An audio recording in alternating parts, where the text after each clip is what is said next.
बिस्मिल्लाहिर्रहमानिर्रहीम अस्सलाम वालेकुम। मैं हूं दिशान अहमद सिद्दीकी। आप देख रहे हैं सबसे पहले पाकिस्तान। कल जब मैं ब्लॉग कर रहा था तो मैंने एक ब्रेकिंग न्यूज़ दी थी उसी वक्त, और वो ब्रेकिंग न्यूज़ थी कमिश्नर पिंडी लियाकत अली चट्टा साहब की। और जब उनका ज़मीर जागा, मैंने बताया, और उनका ज़मीर क्यों जागा वो मैंने अपने उसी ब्लॉग में बता दिया कि चंद घंटों में जो है तमाम जो सच और झूठ सामने आ जाएगा। और वही हुआ। उसके बाद जो है एक एक करके जो है सच सामने आना शुरू हुए। लियाकत अली चट्टा साहब के जो सारे कनेक्शन जो भी थे, कहाँ से उनके कनेक्शन थे, उनके क्या मामला थे, और उनका ज़मीर क्यों जागा, मैं ये तमाम चीज़ों से आपको आगाह करूँगा। लेकिन मैं कुछ डिटेल आपके सामने रखना चाहूँगा लियाकत अली चट्टा साहब की, कि लियाकत अली चट्टा साहब जो है 7 मार्च 2024 को जो है रिटायर होने वाले थे। इसके अलावा ये हमज़ा शहबाज के पीएसओ भी रहे हैं, ये शहबाज शरीफ साहब के करीबी भी रहे हैं, राना सनाउल्लाह के भी करीबी रहे हैं, और ये उस्मान बुज़दार के भी करीबी रहे हैं। और इसके अलावा काफ़ी ऐसी शख्सियात हैं जिनके करीब हैं, इसमें परवेज़ लाई हैं, मोना सिलाई हैं। तो इन तमाम लोगों के जो है नज़दीक रहे हैं। अब इनके हवाले से मुख्तलिफ खबरें, अब अगर हम बात करें, इनका जो ताल्लुक है वो, इनके जो समधी हैं वो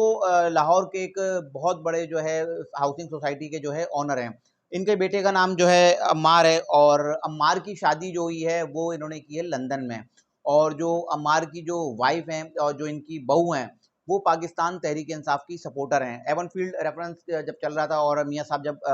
बरतानिया में थे, तो उनके घर के बाहर जो मुज़ाहरे हुए थे, तो उसमें भी जो है लियाकत अली चट्टा साहब की जो बहू हैं वो पेश थीं। तो अभी कुछ चीज़ें जो सामने आई हैं, और बहुत सी खबरें हैं मेरे पास, और मैं वो तमाम इनके हवाले से आपको बताऊँगा। अब बहुत से लोगों का बहुत सारे ख़्याल आते हैं, क्योंकि ये मुस्लिम लीग नून के करीबी ज़्यादा समझे जाते हैं। और एक हामिद मीर साहब ने कल एक पोस्ट शेयर की थी, जिसमें पूरी एक रिपोर्ट उन्होंने शाया की थी कि ये जो चट्टा साहब हैं, इनका ताल्लुक जो है पाकिस्तान मुस्लिम लीग नून से। अच्छा, हामिद मीर साहब ने वो रिपोर्ट तो अपने ट्विटर अकाउंट पे चला दी, लेकिन हामिद मीर साहब ने ये नहीं बताया कि वो रिपोर्ट आई कहाँ से। पुलिस ने दी है, आईएसआई ने दी, एमआई ने दी, आईबी ने दी, लेकिन हामिद मीर साहब ने वो शेयर कर दी कि इनका चट्टा साहब का जो है सारा जो ताल्लुक है वो पाकिस्तान मुस्लिम लीग नून से। लेकिन मैंने बता दिया कि इनका ताल्लुक सबसे रहा है और सबके मंजूर नज़र रहे हैं। और ये साबिक डीजी आईएसआई फैज़ हमीद साहब के दौरे हुकूमत में जो उनके भी बड़े करीबी समझे जाते थे। और जो सबसे जो मैं अब स्टार्ट करता हूँ इनकी बातें बताना। अच्छा, सबसे पहले तो मैं इनकी जो इन्होंने कल जो प्रेस कॉन्फ्रेंस की, और इनकी उसी प्रेस कॉन्फ्रेंस की तरदीद जो है इनके अपने लोगों ने की, क्योंकि सबसे पहले इन्होंने इल्ज़ाम लगाया, अपने आरओ और डीआरओ से माफ़ी मांगी कि मैं आप सबसे माफ़ी चाहता हूँ कि मैंने आप लोगों को अहकामात दिए। दूसरा ने इल्ज़ाम लगाया था चीफ इलेक्शन कमिश्नर पे, तीसरा लगाया था चीफ जस्टिस ऑफ पाकिस्तान पे। अब उनके बयानात तो आ चुके थे, लेकिन अब इनके जो मातहत जो काम कर रहे थे, अब उनके बयानात मेरे सामने हैं, जो मैं बता रहा हूँ कि नए जो कायम मुकाम कमिश्नर रावलपिंडी जो तैनात हुए सैयद अनवर झप्पा साहब, तो फिर उन्होंने जो है तमाम आरओस और डीआरओस के हमरा जो इन्होंने एक प्रेस कॉन्फ्रेंस की, और जिस प्रेस कॉन्फ्रेंस में इन्होंने बताया कि हालिया इंतखाबात में कमिश्नर का कोऑर्डिनेशन के अलावा कोई ताल्लुक नहीं था, और साबिक कमिश्नर की जानिब से लगाए गए इल्ज़ामात की तरदीद करता हूँ। हालिया इंतखाबात नहायत शफाफ और दुरुस्त अंदाज में हुए हैं, हम पर कोई दबाव नहीं था, हम साबिक कमिश्नर के इल्ज़ामात की इंक्वायरी का मुतालबा भी करते हैं। इसके अलावा डीओ पिंडी इन्होंने भी फिर अपना बयान दिया, उन्होंने कहा कि इन इल्ज़ामात की आज़ादाना इंक्वायरी करवाई जाए। इसके अलावा डीआरओ अटक का भी बयान है, जिसमें उन्होंने कहा कि इलेक्शन शफाफ करवाएं, कोई बेज़ाब्ता की नहीं हुई, हम पर कोई दबाव नहीं था। इसके अलावा डीआरओ जहल्लुम का भी बयान है, जहल्लुम में तमाम हल्कों में इंतखाबात सिर्फ शाब व शवाब के बगैर किसी असरअंदाज, किसी को असरअंदाज में उन्होंने लिया, इन्होंने बता दिया कि हम पे कोई असरअंदाज नहीं था और हमने साफ व शफाफ इलेक्शन करवाएं। इसके अलावा ये हैं डीआरओ तल्ला किंग हैं खावर बशीर अहमद, इन्होंने कहा साबिक कमिश्नर के इल्ज़ामात बेबुनियाद और गलत हैं, और कौमी और सूबाई असम्बली के इंतखाबात हलफ इलेक्शन एक्ट कवानीन और इलेक्शन कमीशन की हिदायत के मुताबिक ही करवाएं, और इलेक्शन तंदही के साथ शफाफ करवाएं, इलेक्शन कमीशन इन पर इंक्वायरी करवाए और हकीकत को सामने लाए। अच्छा, ये तो पहली इनकी जो इनके खिलाफ जो एक गवाही आई कि ये झूठे थे, और इनके खिलाफ जो है अब जो इंक्वायरियों का आगाज़ होगा, क्योंकि अब एक एक करके इनके झूठ सामने आएंगे। मैंने कल ही ये बात बता दी थी कि जो लोग बड़ा, जैसे इन्होंने प्रेस कॉन्फ्रेंस की तो एकदम कोहराम मच गया सारे मीडिया पे, और पूरे पाकिस्तान में कोहराम बरपा हो गया कि भाई ये क्या हो गया। क्या एक 20 ग्रेड का अफसर जो आकर क्या पूरे सियासत में और पूरे माहौल में एक भूचाल मचा देता, तो एक 20 ग्रेड के अफसर की कोई हैसियत नहीं है। इस तरह के हज़ारों 20 ग्रेड के अफसर जो है पाकिस्तान में भरे पड़े हुए हैं। अच्छा, फिर दूसरा ये कि ये जो है सीएसएस अफसर नहीं है, और ये जो है एक आम क्लर्क के उस पर भर्ती हुए थे, और उस पर बात आहिस्ता आहिस्ता तरक्की पाते पाते जो है कमिश्नर के ओहदे तक आ गए। अब इनके काफ़ी अफसरान से जो है ताल्लुकात रहे, और जब ये नायब संदार भर्ती हुए और उसके बाद ज़ाहिर सी बात है आहिस्ता आहिस्ता तरक्की करके कमिश्नर तक पहुँचे, तो अब इनके साथ बहुत सारे मामलात हैं। और मैं अगर बात करूँ इनके खिलाफ इंक्वायरियों की, इनके खिलाफ इस वक्त तकरीबन 11 केसेस में जो है इनके खिलाफ इंक्वायरी हो रही है। ये साबिक डीजी आईएसआई फैज़ हमीद साहब के करीबी भी रहे हैं और इनके खिलाफ जो एक बड़ा जो इल्ज़ाम है वो इमरान खान की बहन है उज़मा खान, उनको इन्होंने जो है 5,261 कनाल अराज़ी जो है इनको अलॉट की थी। और जब ये डीजी खान के जो है कमिश्नर थे, जब ये कमिश्नर डीजी खान थे, उस वक्त इन्होंने जो है उज़मा खान को एक ज़मीन अलॉट की थी और इस ज़मीन की मालियत तकरीबन 6 अरब रुपए थी, जो इन्होंने अलीमा खान को सिर्फ 13 करोड़ रुपए में जालसाजी के ज़रिए दी थी। ये एक इल्ज़ाम जो इनके ऊपर आया, जिनके खिलाफ इंक्वायरी चल रही है ना। और इसके अलावा इनके खिलाफ बहुत सारी चीज़ें चल रही हैं। इसके अलावा जो सेंटोरस ब्लॉक ए फ्लैट नंबर 1206 की भी बातें चल रही हैं कि शायद ये वहाँ जाते थे और वहाँ किससे मुलाकात करते थे, वहाँ इनकी ऐसी कौन सी चीज़ें, शायद वहाँ से कुछ वीडियोस या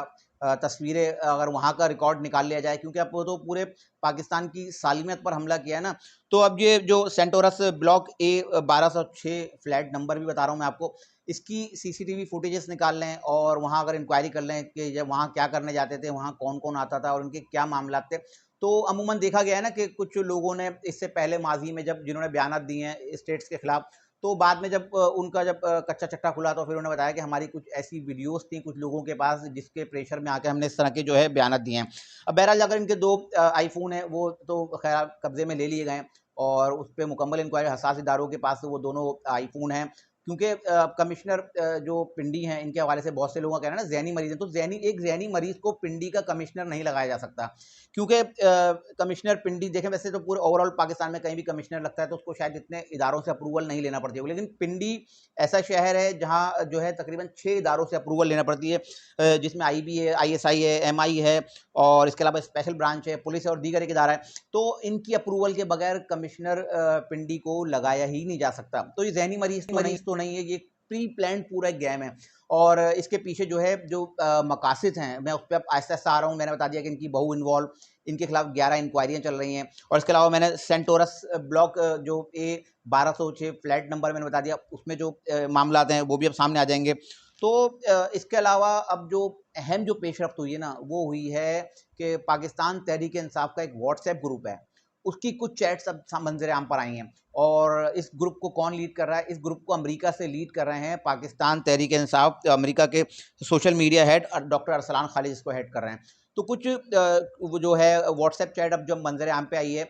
और वो व्हाट्सएप चैट जो है पाकिस्तानी वक़्त के मुताबिक तकरीबन 10:33 पर मंज़र-ए-आम पे आई है, जिसमें वो जो है उस सोशल मीडिया पे अपने जो है लोगों को बता रहे हैं कि